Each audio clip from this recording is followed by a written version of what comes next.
외교부 서포터즈를 사랑해주시는 구독자 여러분, 외교부 서포터즈 18기 서혜경, 외교부 서포터즈 18기 최영빈입니다. 네, 저희는 지금 국민과 외교가 가장 활발하게 이루어지고 있는 외교타운에 도착해 있습니다.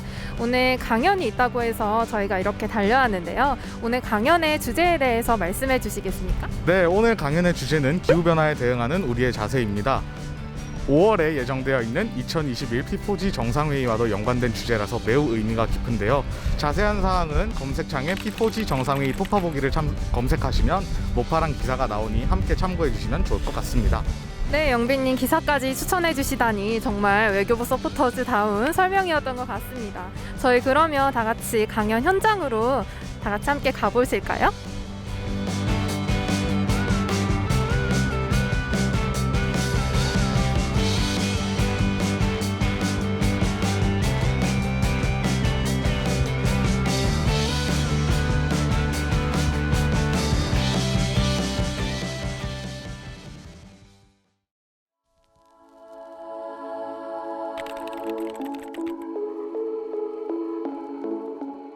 안녕하세요.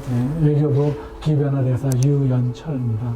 저는 이제 외교부에 1987년도에 입부를 해서 1991년도에 우리나라의 지구 환경 문제를 다루는 과가 외교부에 최초로 생겼습니다. 과학환경과가 생겨서 그때 91년부터 저희가 기후변화 협상에 참여를 하고 92년도에 리우 정상회의 준비도 하고 그러면서 지내다가 이제 환경과장, 그 다음에 에너지 기후변화 과장, 그 다음에 환경부 국제협력관 거치고 제네바 차석대사, 쿠웨이트 대사 이렇게 해가지고 2018년도에 기후변화 대사를 맡고 지금까지 하고 있습니다.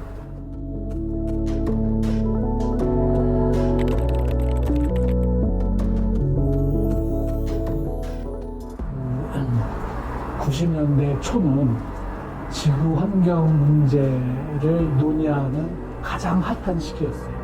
그게 기후변화가 일어나고 있다. 그것이 인간에 의해서 발생하고 있다. 그러한 점들이 총체적으로 지구 환경 문제에 대한 논의를 국제사회가 매우 주목했던 시절입니다. 그래서 1992년도에 리우 환경정상회의, 리우 환경개발정상회의가 개최됐고 그 회의를 계기로 해가지고 기후변화 협약, 생물다양성 협약, 그다음에 사막화 방지 협약, 세계 유엔 3대 환경협약이 체결이 되었죠. 그래서 그 이후에 기후변화 협약은 교토의정서가 97년 체결돼서 시행을 열심히 하자라고 쭉 하다가 2000년도에 미국이 교토의정서 비준을 거부하게 됩니다. 그러면서 국제사회의 지구환경 문제 논의의 열기가 식어들기 시작했어요. 지구온난화에 관한 관심에 대한 다른 의견들이 막 나오고 그러면서 2000년대가 훅 지나갑니다. 그러다가 오바마 대통령이 되면서 계기가 뭐냐면 2008년도에 리만 브라더스, 그 다음에 여러 가지 장기적인 경제 불황이 생겼습니다. 그것의 원인이 무엇인가 라고 했을 때 2000년도에 이 기후변화 대응이 안 한 상황에서 미국의 8년 후 2008년도에 자동차의 빅3의 몰락을 초래했다. 뭐냐면 2000년도에 교토의정서 비준을 거부하니까 이 자동차 업계는 그 전까지 하이브리드의 최고의 기술을 가졌었는데 이제는 안 해도 되는구나 라고 다 손을 놓기 시작했어요. 그래서 큰 차를 만들기 시작했는데 이게 잘못된 정책의 선택이었던 겁니다. 그래서 빅3, 다른 나라는 다 열심히 하는데 빅3의 몰락과 경제공학 불황 거기에서 다시 일어서자 한 것이 그린 리커버리입니다. 오바마 대통령이 그걸 다시 이니셔티브를 줘가지고 주도해서 나온 거가 새로운 기후 체제 파리 협정을 체결하게끔 되는 거죠. 지금 파리 협정 이행 시작이 되는 첫 해, 또 2050 탄소 중립 시대를 여는 첫 해에 이제 이런 시점에서는 이제 어느 정도의 마무리가 큰 틀에서의 마무리가 돼서 새 출발을 지금 하고 있지 않느냐라고 하는 점을 말씀드리고 싶습니다.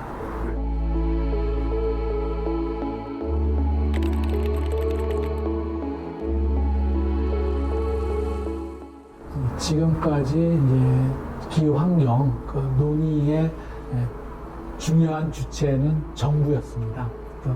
정부가 여러 가지 협상하고 규범을 설정하고 그렇게 했는데 이제 앞으로의 국제사회의 노력은 정부만의 노력이 아니라 이 기업과 시민사회 모든 이해관계자, 모든 당사자가 같이 행동을 해야지 기후환경 문제, 지구환경 문제를 해결할 수 있다라고 하는 점을 강조를 드리고 싶습니다. 뭐냐면 정부는 정책을 통해서 가이드라인을 제시를 하고 기업은 투자를 통해서 구체적인 행동을 하고 시민사회는 창의적인 아이디어를 제공을 하고 또 모니터를 하면서 이 세 개 주체 플러스 또 많은 이해관계자들이 참여를 해서 협업을 함으로써 우리가 우리 푸르른 지구를 위해서 국제사회가 다 같이 노력하는 것이 해 나가야 되고 그렇게 나가리라고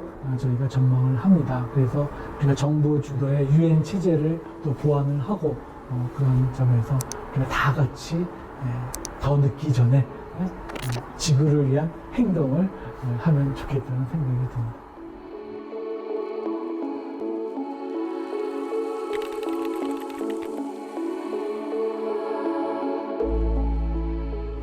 기후변화 대응에 있어서 미래 세대인 청년들의 역할은 점점 더 중요해질 것으로 보여집니다. 왜냐하면 청년들이 목소리를 내지 않으면 목소리를 강하게 낼 사람이 없어요.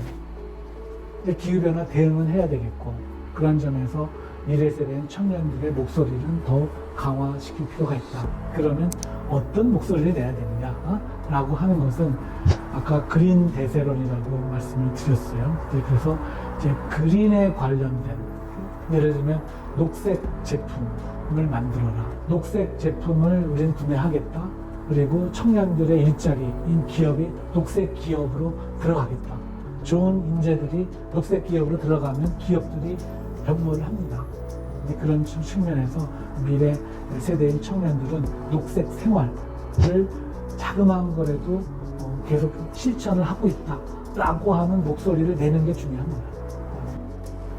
우리 현 세대의 다짐도 또 중요하다고 봅니다. 뭐냐면 이게 현 세대가 현재 투자를 했을 때 거기에 창출되는 효과가 긴 시간을 두고 놓고 봤을 때 현 세대가 행동하기가 어려운 구조, 기후변화 대응에 그런 말씀을 드렸는데 이것이 지금까지는 그렇게 해왔어요.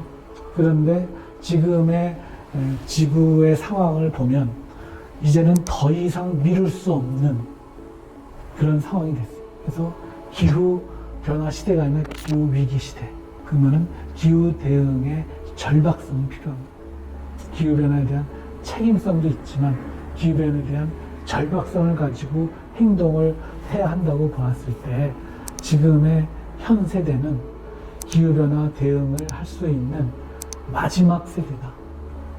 이것이 한 세대가 더 넘어가면 기후 대응이 할 수 없는 거주불능의 지구가 되는 그러한 시대가 될 수도 있다라는 그러한 절박함을 가지고 현 세대는 기후 대응을 할 수 있는 마지막 세대라고 하는 울림이 보다 많이 퍼져나가기를 바라겠습니다.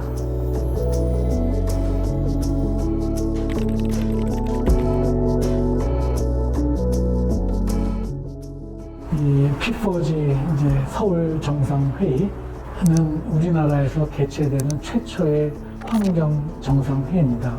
이 정상회의가 올해 개최된다는 점, 2021년에 개최된다는 점도 저는 커다란 의미가 있다고 봅니다. 또 아시다시피 2021년은 파리 협정이 이행이 되는 첫 번째 해가 되고 또 2050년 탄소 중립 시대를 여는 첫 번째 해입니다. 이러한 시작되는 해에 우리나라에서 최초의 환경정상회의가 개최되는 것에 커다란 의미를 부여를 하고 싶고 그러나 이런 것들이 우리나라 속담에 상반된 의미의 속담이 두 가지가 있습니다. 시작이 반이다. 그래서 저는 우리가 시작을 했다라고 하는 점에서 커다란 의미를 부여하고 싶은데, 또 다른 속담은 첫 숟갈에 배부르랴. 그죠? 우리가 이걸 시작했다고 해가지고 여기에서 만족하는 것이 아니라 이러한 준비를 하고 P4G 정상회의 개최를 통해서 우리가 여러 가지 할 일들을 우리가 설정을 할 겁니다. 목표를 설정하고 그에 대한 구체적인 행동을 지속적으로 우리가 앞으로 꾸준히 행동을 해 나가면서 기후변화 대응과 지속가능 발전 목표를 달성하기 위한 노력을 지속적으로 하는 것이 그 무엇보다도 중요하다고 좀 생각을 합니다. 그런 의미에서 우리가 2021 P4G 정상회의 파이팅을 외쳐볼까 합니다. 2021 P4G 정상회의 파이팅!